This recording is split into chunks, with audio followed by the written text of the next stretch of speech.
anak-anak manusia, mereka tidak bisa lagi untuk melakukan rencana mereka untuk membangun menara yang besar itu.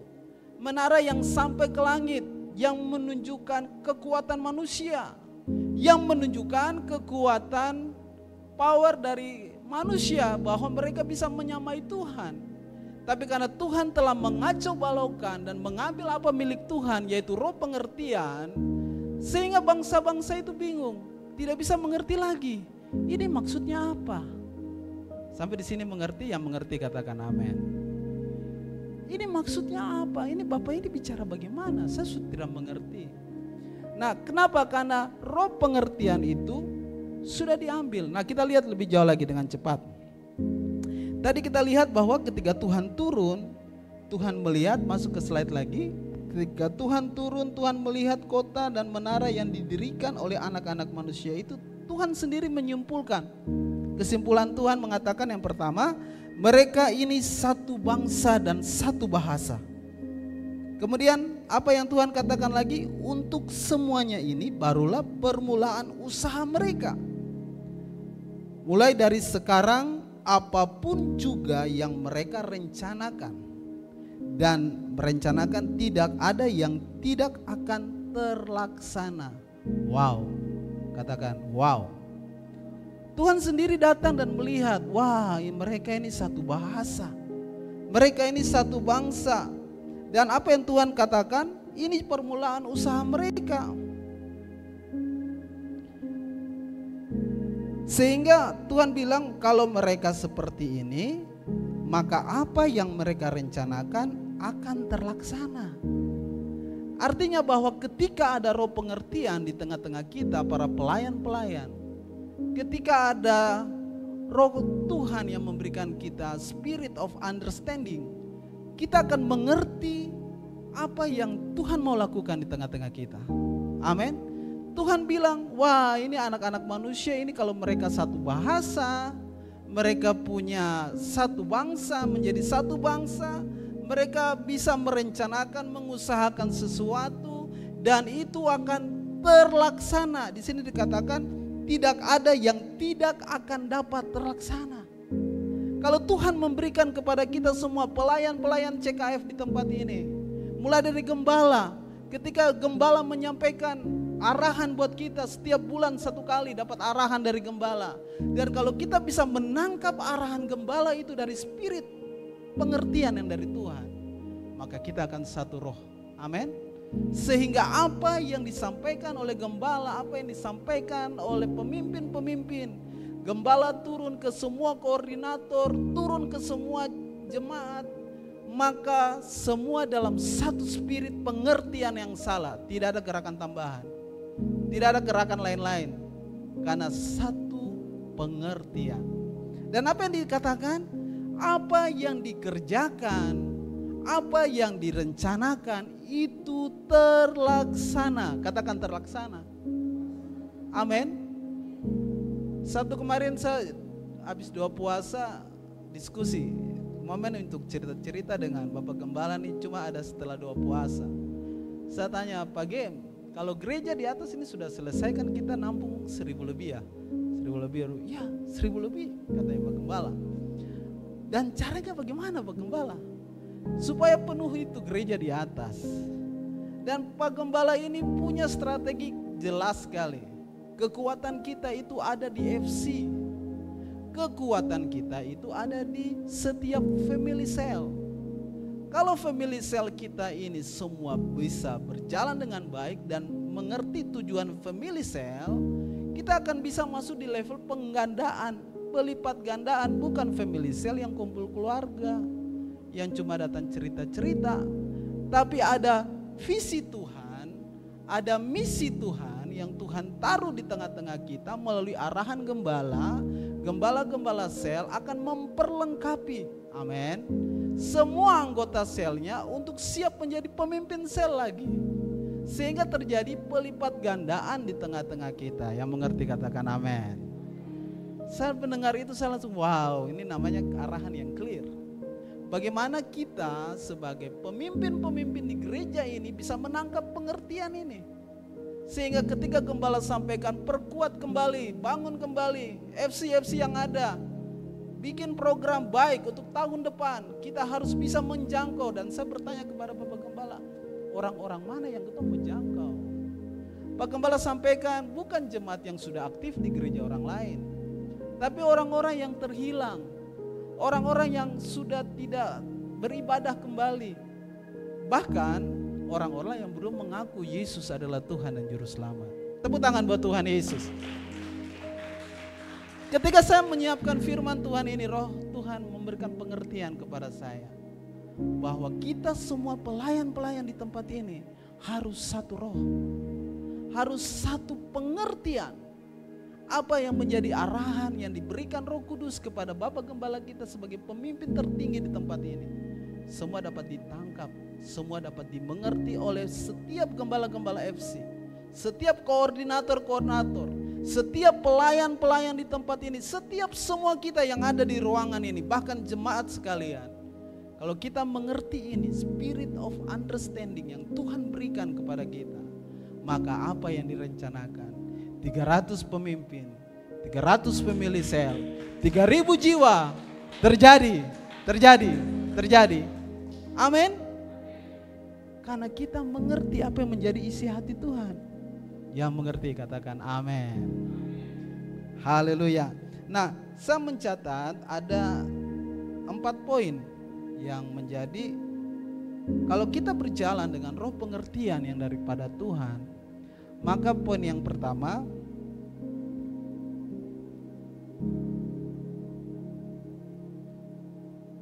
ada visi dan misi yang terlaksana. Amin. Ada visi dan misi yang terlaksana. Ayatnya yang keempat, firman Tuhan berkata dari kitab Kejadian 11 ayat 4, juga kata mereka, marilah kita dirikan bagi kita sebuah kota dengan sebuah menara yang puncaknya sampai ke langit, dan marilah kita cari nama. Dan marilah kita cari nama supaya kita jangan terserak ke seluruh bumi. Visi misi dari mereka saat itu, mereka mau supaya dirikan bagi kita sebuah kota dengan sebuah menara yang puncaknya sampai ke langit. Dan marilah kita cari nama supaya kita jangan terserak ke seluruh bumi. Kalau kita saudara-saudara, kalau kita satu pengertian, kita akan punya visi yang jelas. Visi yang diberikan buat Bapak Gembala kita sudah jelas. Anak-anak yang ikut kelas SAL, coba angkat tangan yang sudah ikut kelas SAL. Apa visi gereja kita? Ada yang tahu? Karen, visi gereja kita? Coba sampaikan. Masa Bu Yoma yang jawab? Menjadikan Yesus tinggal dalam kita. Have Jesus live in us. Clear, jelas. Visi itu akan terjadi dalam kehidupan kita. Misi Tuhan itu akan terlaksana ketika kita jadikan Tuhan kita tinggal di dalam kita. Amin. Tepuk tangan buat Tuhan Yesus. Nah, saya mau kita lihat misi gereja kita. Ada berapa misi gereja kita? Sani juga kemarin belajar ini, ikut kelas SALP ini. Misi gereja kita apa? Peace. P yang pertama, kelihatan ya di layar, tidak kelihatan. Yang pertama adalah planting the churches, menanam gereja baru. Yang kedua, equipping the saint, memperlengkapi orang kudus. Yang ketiga, assisting the poor, menolong orang miskin. Yang berikut, caring for the sick, mempedulikan orang sakit. Berikutnya, educating the next generation, mendidik generasi baru. Ini misi gereja kita, Christ Kingdom Family. Dan apa yang menjadi misi ini akan terlaksana kalau kita satu dalam Yesus. Amin. Kalau kita semua berjalan dalam roh pengertian yang sama yang dari Roh Kudus. Amin. Kalau kita semua berjalan dalam frekuensi yang satu dari Tuhan, maka misi gereja kita dengan fokus 3.000 jiwa itu akan terjadi. Amin. Jadi kalau Ibu Gembala bilang, oke, kita akan bikin pengobatan gratis, itu namanya kita melakukan sih. Dan kalau kita disampaikan dan kita semua menjangkau orang-orang yang sedang sakit untuk datang ke gereja berobat, maka kita satu frekuensi. Amin. Ayo menolong orang miskin, orang-orang yang susah, bagi-bagi sembako. Ayo mari, semua FCFC bergerak. Amin. Kita mengambil bagian, memperlengkapi setiap orang. Ada kelas-kelas salt yang dibangun, yang dibuat. Ada kelas-kelas salt level berikutnya nanti untuk pemimpin-pemimpin. Itu semua baik untuk memperlengkapi kita. Amin. Ada gereja-gereja baru, kalau sudah ada 3.000 jiwa, akan ada lagi gereja-gereja baru yang dibangun, ranting-ranting yang dibangun, CKF yang dibangun bahkan sampai ke bangsa-bangsa. Amin. Itu terjadi. Amin. Saya percaya ketika roh pengertian dari Roh Kudus itu ada di dalam kita, maka poin yang pertama, visi dan misi gereja akan terlaksana. Amin. Biarlah pagi hari ini roh pengertian dari Tuhan itu mengalir dalam hidup kita. Jadi Ibu Gembala kemarin bikin pertemuan para pelayan, disampaikan, pastikan semua pelayan-pelayan profetik yang ambil bagian di pelayanan profetik di altar ini sudah dipenuhi dengan Roh Kudus. Amin. Itu maksudnya apa? Maksudnya adalah supaya kita memiliki roh pengertian yang sama. Ketika roh Tuhan melawat, ketika kita mengerti dan kita dipenuhi dengan Roh Kudus, karena roh Tuhan yang sama itu ada di dalam diri saya dan diri saudara, ada di dalam diri Bapak Gembala, Ibu Gembala, dan kita semua. Ketika roh itu bekerja, kita mengerti apa yang sedang Tuhan kerjakan di tengah-tengah kita. Tepuk tangan buat Tuhan Yesus. Kita akan paham. Tidak ada yang babingung-babingung. Tahu babingung-babingung? Nah, tidak ada yang babingung-babingung di sini. Semua pelayan-pelayan di tempat ini mengerti bahwa kita memiliki roh pengertian yang sama. Luar biasa.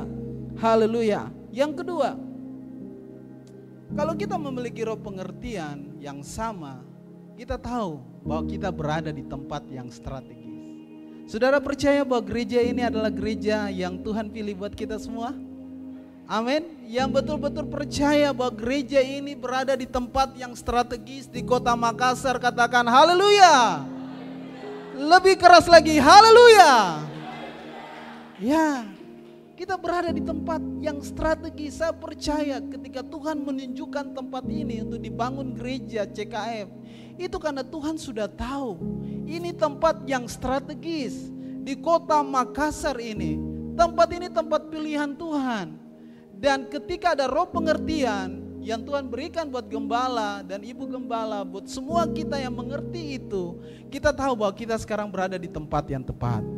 Ketika Tuhan menyuruh kepada Bapak Gembala untuk selesaikan lantai 3, lantai 4 segera, maka itu tempat yang strategis karena 1.500 bisa tampung. Bahkan kita bisa menjangkau lebih dari itu, 3.000 jiwa, dan tempat ini akan memuridkan banyak orang. Tepuk tangan buat Tuhan kita. Tidak ada yang mustahil buat Tuhan kita. Kalau Tuhan yang bekerja, tidak ada yang bisa menghalangi. Yang setuju katakan amin. Kalau Tuhan sudah bekerja, tidak ada yang membatalkan. Kalau Tuhan sudah bilang, yes, itu bagianmu, maka itu menjadi bagian saudara. Itu akan menjadi bagian kita. Jadi kita akan mengerti. Ketika ada roh pengertian, kita akan mengerti. Arahan gembala jelas buat kita. Bukan cuma gembala dengan domba-domba, keluarga juga. Ketika suami istri punya roh pengertian, waktu ada sesuatu masalah tengah-tengah keluarga, mungkin bapak dia datang ke mama, ma, saya ada salah ini. Kenapa? Saya ada bikin begini, saya minta maaf ma. Mama bilang iya sudah. Mama mengerti. Ketika mama ada bikin salah, mama bilang papa, aduh mama ada salah nih, mama ada pakai uang belanja nih, mama ada kemarin ke mall, mama ada lihat baju bagus, diskon lagi. Beli 1 gratis 1, beli 2 gratis 1. Terpaksa mama pakai uang belanja, bukan mama puji, ini contoh saja. Pakai uang belanja habis. Karena papa punya roh pengertian, papa bilang iya sudah ma, Tuhan berkati. dalam sekali, indah. Kalau di rumah tangga punya roh pengertian suami istri, orang bilang satu mengerti satu. Saudara bersaudara bilang satu sayang satu, satu lia laeng, satu lia laeng. Sagu lempeng patah dua. Baku sayang. Karena ada roh pengertian. Roh pengertian itu membangkitkan kasih. Roh pengertian itu membangkitkan unity. Amin. Yang mengerti katakan amin. Ketika ada spirit of understanding, itu membangkitkan unity di tengah-tengah kita. Ada kesatuan. Kesatuan itu kalau kita belajar salt dikatakan utuh, tidak terpisahkan. Itu namanya satu. Dan CKF ini tidak rasisme, menolak rasisme. Mau kulit hitam kayak saya kah? Mau kulit putih kayak siapa di sini kulit putih? Ah sudah, ya rasa kulitnya putih. Mau mata sipit kah? Mau mata gora atau mata gora? Mata bulat, mata menyala kah? Mau muka hitam kah? Muka putih kah? Mau rambut hitam kah? Mau rambut yang sudah orange, mau hijau-hijau mungkin cat rambut kah? Semua itu satu dalam Yesus. Amin. Haleluya. Tepuk tangan. Jangan tanggung-tanggung kalau mau tepuk tangan. Kalau orang Papua menyanyi itu lagunya, hitam kulit, keriting rambut, aku Papua. Jadi satu kali begini, mama menyanyi, hitam kulit, keriting rambut, aku Papua. Baru anak bilang, ih mama subonding, mama pun rambut baru. Mama tidak bisa bilang mama Papua lagi. Karena mama subonding, mama pun rambut lurus. Baru mama duduk menyanyi begini, mama bilang, hitam kulit keriting, mama pun rambut lurus begitu mau. Tidak bisa bilang Papua lagi. Haleluya. Amin. Tuhan Yesus baik. Jadi yang kedua adalah di tempat yang strategis. Kita bersyukur kita ada di tempat yang tepat. Kita bersyukur karena Tuhan membawa kita di tempat ini. Kalau ditanya doa apa yang sudah dijawab tahun 2024, mungkin ada jawaban-jawaban yang saudara sampaikan. Kalau saya ditanya Om John, kalau di sini saya dipanggil Om John ya, kalau di Jayapura saya dipanggil Brother John. Om John, doa apa yang sudah dijawab? Doa yang saya jawab sama kita semua di sini, bahwa Tuhan membuka kembali pintu pelayanan buat saya. Tepuk tangan buat Tuhan dulu. Karena saya tidak berpikir bahwa saya masih berdiri untuk berkata dengan khotbah seperti ini, menyampaikan pesan Tuhan. Karena sudah sukena kondisi begini nih, istirahat sudah. Tetapi saya melihat bahwa ketika dipercayakan kembali untuk berdiri melayani Tuhan, bahkan saya tidak membayangkan berdiri di altar ini. Ketika Tuhan membuka pintu itu, saya bersyukur. Dengan kondisi yang terbatas seperti ini, Tuhan bilang cukuplah kasih karunia-Mu kepadamu. Karena saya bilang Tuhan, kalau saya mau melayani, saya sehat total boleh. Bagaimana mau naik bicara Tuhan menyembuhkan baru tangan saya masih model begitu. Tapi firman Tuhan yang datang kepada saya, cukuplah kasih karunia-Ku kepadamu. Di dalam kelemahanmu kekuatanku semakin sempurna. Akhirnya saya bilang gas Tuhan, lanjutkan sudah. Mau Tuhan mau sembuhkan atau tidak total atau seperti ini saja, saya mau tetap melayani Tuhan. Saya mau tetap bersyukur buat Tuhan. Karena saya percaya rancangan Tuhan itu akan terjadi sempurna dalam kehidupan kita. Kata Bu Gembala, masa paruh sudah lewat. Saat ini Pak Johan sudah terbang kembali. Tuhan bawa level yang baru dengan Tuhan. Tepuk tangan buat Tuhan. Amin. Amin. Haleluya. Katakan hui. Yang ketiga. Poin yang ketiga, next slide. Ada strategi yang terlaksana. Kalau kita baca, jangan pindah di slide saja. Mereka berkata seorang kepada yang lain, marilah kita membuat batu bata dan membakarnya baik-baik.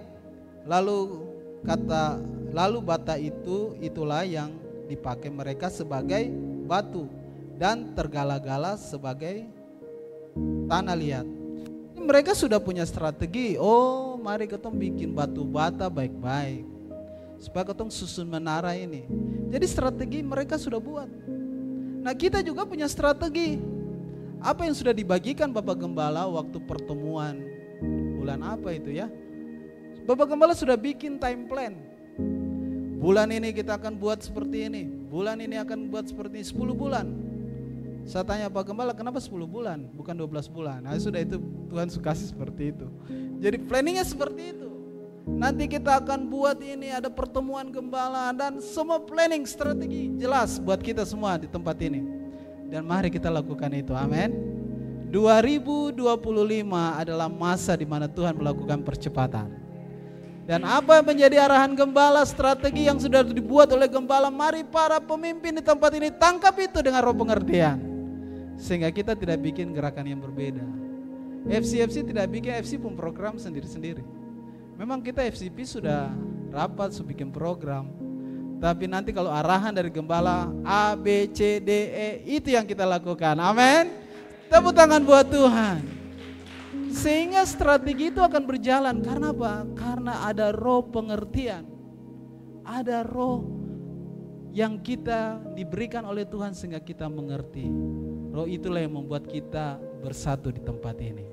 Amin. Kalau ada pelayan yang terlambat, kasih tahu pemimpin. Tadi saya terlambat, saudara-saudara. Saya bilang sama Mace, saya mau kesalahan Mace pusoto, tapi ternyata Mace masak tepat waktu. Memang kita berangkat agak telat tadi. Tidak berpikir di Alauddin ini macet. Ternyata Alauddin ini sekarang macet sekali. Mau hari Sabtu juga macet. Mungkin karena musim-musim hujan kah atau seperti apa. Jadi saya prediksi itu 15 menit sampai gereja. Ternyata 30 menit bisa lewat juga. Artinya bahwa apa yang saya rencanakan ya bisa juga gagal, bisa juga tidak terlaksana. Tapi ketika dengan Tuhan, ketika menjadi strategi Tuhan dan itu Tuhan turunkan buat gembala kita, maka itu akan terlaksana karena kita memiliki satu roh pengertian di depan Tuhan. Amin. Amin. Yang mengerti katakan amin. Yang tidak mengerti katakan haleluya. Oh ya, semua mengerti ya. Amin. Jadi ketika kita ada spirit of understanding, maka semua strategi akan terlaksana. Tadi dalam pembacaan kita Tuhan katakan kalau mereka satu bangsa, satu bahasa, maka semua yang direncanakan akan terlaksana. Jadi kalau kita dalam pimpinan roh Tuhan yang sama, sumbernya dari Roh Kudus, dari Yesus Tuhan kita, dan visi kita jelas menjadikan Yesus tinggal di dalam kita. Dan ketika Yesus itu ada di dalam kita, semua pemimpin-pemimpin, semua pelayan-pelayan di tempat ini, pelayan di altar, pelayan di bawah, semua jemaat akan memiliki pengertian yang sama. Sehingga strategi yang akan kita terapkan nanti di 2025 itu akan terlaksana. Amin. 300 pemimpin, 300 FC, dan 3.000 jiwa. Haleluya. Yang terakhir, yang keempat, dunia akan melihat siapa kita. Dunia akan melihat identitas kita. Ingat, di dalam kita ada roh Tuhan. Roh itulah yang mengerjakan dan membuat kita menjadi satu. Itulah ciri dari GBI CKF. Mari kita bersatu dan biarlah dunia melihat karena Kristus ada di dalam kita.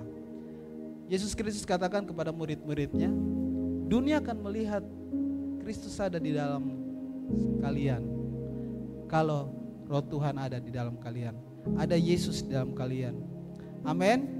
Kalau kalian bersatu, kalau kalian unity, ayat di dalam 1 Yohanes 4 ayat 12 berbunyi, tidak ada seorang pun yang pernah melihat Allah, tetapi jika kita saling mengasihi, amin, Allah tetap di dalam kita dan kasih-Nya adalah sempurna di dalam kita, telah sempurna di dalam kita. Amin. Jadi kalau kita ada di dalam roh pengertian, kita ada di dalam unity, maka kasih Tuhan itu ada di dalam kita. Tidak bisa pelayan di tempat ini berkata bahwa saya mengasihi engkau kalau tidak ada kasih Tuhan di dalam dirimu. Kita akan mengerti. Saya berdoa biar semua kita pelayan-pelayan mengerti dan memastikan setiap hari kasih Allah itu ada di dalam kita. Kalau ada di sini yang belum menerima Yesus secara pribadi, terima Yesus secara pribadi. Sungguh-sungguh serahkan hidup buat Tuhan. Karena kasih Tuhan menjamah kita, Roh Kudus memeteraikan kita, Roh Kudus tinggal di dalam kita, dan kita mendapatkan karunia-karunia roh, kita bisa menerima karunia berbahasa roh, maka kita hidup di dalam kasih Tuhan. Kita akan mengerti, kita akan berjalan di dalam kasih Tuhan. Itulah identitas kita. Kalau belajar Salt, identitas kita sebagai anak-anak Abraham, sebagai anak-anak Allah, identitas kita clear. Jadi orang akan melihat, wih jemaat CKF ini luar biasa. Kalau ada kegiatan-kegiatan bersama dengan GBI-GBI yang lain, ketika CKF kumpul orang bilang, wow ini pasti anak-anak CKF ini. Luar biasa dong, kompak sekali. Kalau saya di mall kebetulan mau makan, tiba-tiba Cherry datang dengan anak-anak pelayan-pelayan juga mau makan. Saya bilang ini sudah anak-anak CKF ini, pelayan-pelayan CKF. Baru ketemu di tempat yang sama, makan yang sama, ayam penyet. Kompak sekali. Jadi kalau ibu-ibu punya acara BBIK, wanita bijak, kalau ibu-ibu CKF sudah kumpul, weh memang luar biasa. Respon mereka dengar firman luar biasa. Itulah identitas kita. Kita berbeda. Kenapa? Karena Kristus ada di dalam kita. Amin.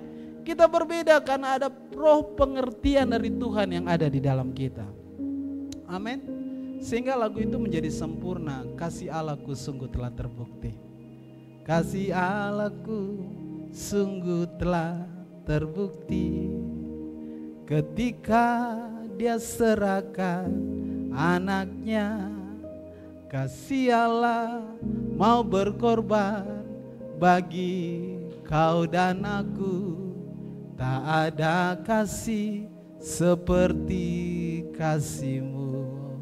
Amin. Kalau kasih Allah itu ada di dalam kita, maka kasih Tuhan itu sempurna dalam hidup kita. Sehingga kita bisa berkata bersyukur, bersyukur, bersyukurlah, bersyukur karena kasih setiamu. Ku sembah, ku sembah, ku sembah dan ku sembah. Selama hidupku ku sembah Kau Tuhan. Ketika roh Tuhan memberikan kita roh pengertian dan kasih Allah itu sempurna ada di dalam kita semua pelayan-pelayan, kita akan bisa berkata bersyukur, bersyukur, bersyukurlah.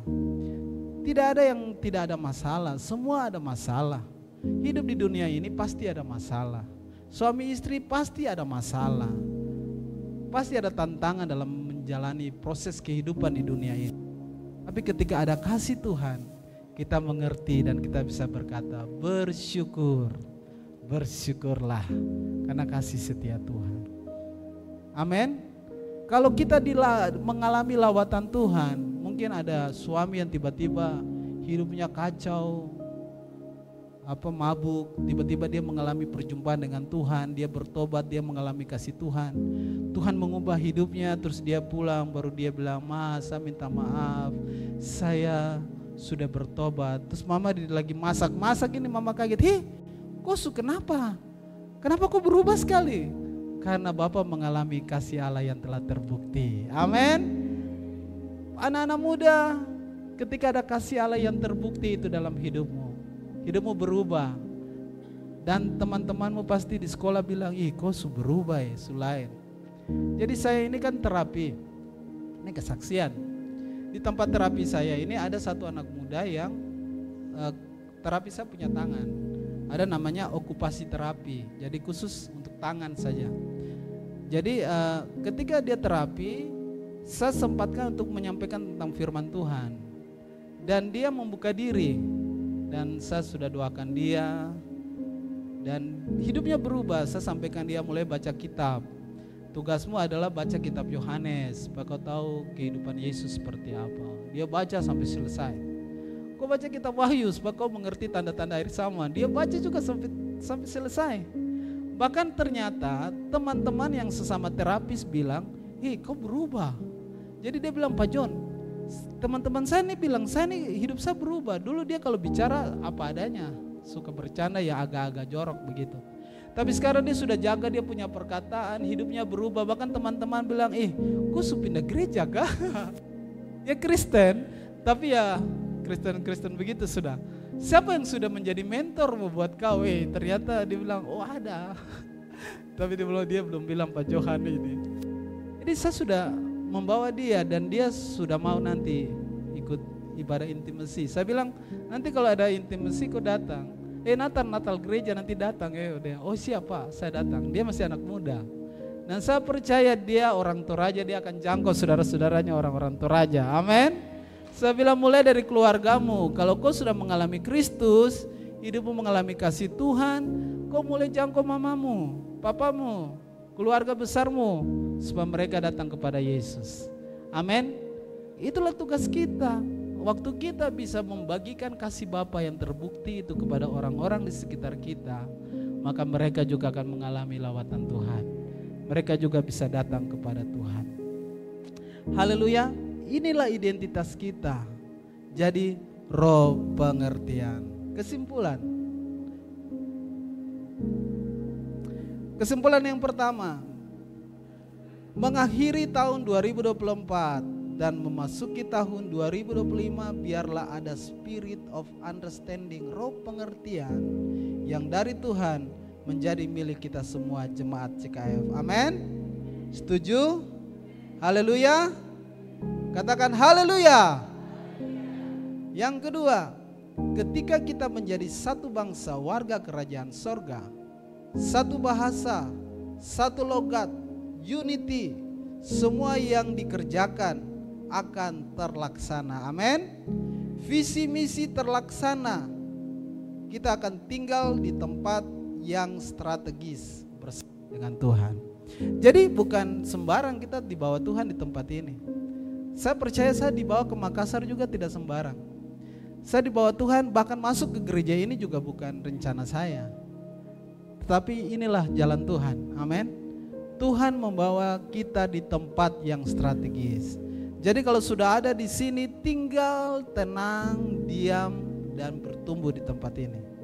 Jangan lagi bilang, oh di sana boleh, di sana kok bisa melayani, oh di sana kok naik mimbar 10 kali, oh yang percaya itu sudah. Kita melayani itu bukan karena Tuhan, bukan karena manusia, tapi karena Tuhan. Kalau Tuhan kasih kesempatan naik pelayanan itu anugerah. Amin. Yang mengerti katakan amin. 300 pemimpin, 300 FC, 3.000 jiwa akan terlaksana. Haleluya. Sebelum saya serahkan kepada Bapak Gembala, saya mau ada cerita lucu. Ini tentang pengertian. Jadi satu kali ini satu anak begini, pakai dialek Papua ya. Satu anak ini dia mau pergi main di dia pun teman rumah di seberang jalan. Baru dia izin sama dia punya papa. Papa, saya mau pergi main dulu ya. Iyo, kamu main di mana? Main di depan di seberang sana di teman rumah. Baru dia papa bilang, sudah kalau gitu kau mau menyeberang itu kau lihat oto lewat dulu. Tahu oto? Oto itu mobil. Kau lihat oto lewat, lihat mobil lewat dulu baru kau menyeberang. Siap Bapak? Siap. Nanti saya tunggu oto lewat baru saya menyeberang. Jadi dia pergi, dia berdiri di pinggir jalan, tidak ada oto yang lewat.